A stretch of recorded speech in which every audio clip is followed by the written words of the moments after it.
Hey folks, in our last video related to PBIS and PCMA's training solutions, I focused on the similarities between the two regarding a strong focus on prevention strategies.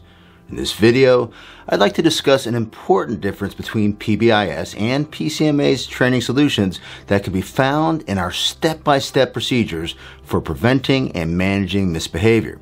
Now, PBIS does a great job outlining strategies for teaching, reinforcing, and correcting behavior, and they are successful across lots of settings. For example, PBIS recommends strategies like behavior-specific praise, token economies, pre-correction, and timeouts.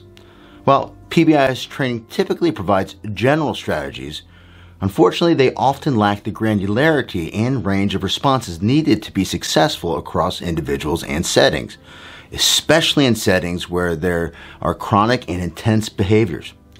Because PBIS often provides strategies that are not written out and trained as procedures, 10 different well-meaning faculty or staff may be observed doing 10 different things, all of which may need to be corrected. In too many cases, their well-intentioned attempts at positively reinforcing or correcting behavior actually increases the very behavioral challenges they are attempting to minimize. When it comes to the differences between PBIS strategies and PCMA's procedures, let's start by taking a deep look at the importance of granularity by examining one of the PBIS strategies listed earlier, behavior-specific praise. I will spend a little bit of time on this as it is critical to success in schools and one of the most apparent differentiators between PCMA's training solutions, PBIS, and our competitors. It is common for those learning PBIS to receive a list of solid interventions, for example, in the case of prevention, behavior-specific praise.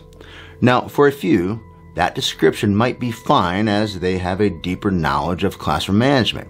But for many, regretfully, the strategies provided often lack that granularity required to be successful across settings. PCMA's training solutions teach this same concept of behavior-specific praise. While it might seem simple to the layperson, praise can actually be quite sophisticated as it should be used differently under varying conditions. Unfortunately, when used incorrectly, it makes things worse. PCMA's training solutions provide practitioners with important procedures as they relate to praise and encouragement. For example, PCMA teaches practitioners that when providing praise or encouragement, they should name a specific behavior and make a positive comment about the behavior. In addition, they should vary the type of comment given to maintain interest and excitement and to avoid inadvertently devaluing the praise. For instance, saying "good job" is not specific and quickly becomes redundant, boring, and ineffective.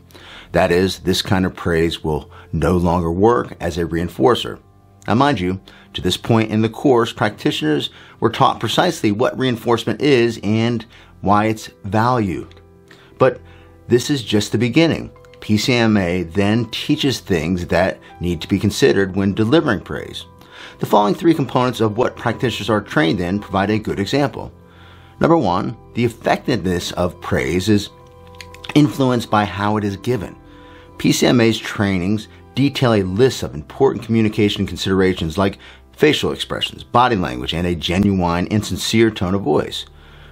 Number two, we then differentiate the use of praise based on the individual's age. This is important. And then number three, practitioners are taught considerations for individuals with no history of praise or if this history of praise was adverse. Because using praise and encouragement is essential for preventing behavioral challenges and building a positive culture, PCMA's training solutions do not stop there. We outline the use of 6 different types of praise, when to use them, how often to use them, whom to use them with, and specific details and examples of how to use them. In addition, we also teach when not to use praise, as there are times when well-intended praise can actually have a negative impact. Most people could never imagine how complex praise is and the precision it takes to use it successfully. But there is behavioral science deeply rooted in PCMA's training, and not just with behavior-specific praise. To be successful across settings, especially in those where behavior challenges occur frequently and at a higher intensity, this granularity with step-by-step procedures needs to be present in all prevention and management responses. PCMA's training solutions fill in the gaps inherent in PBIS and our competitors' trainings by teaching practitioners the missing yet critical details required to successfully teach, reinforce, and manage behavior under varying conditions.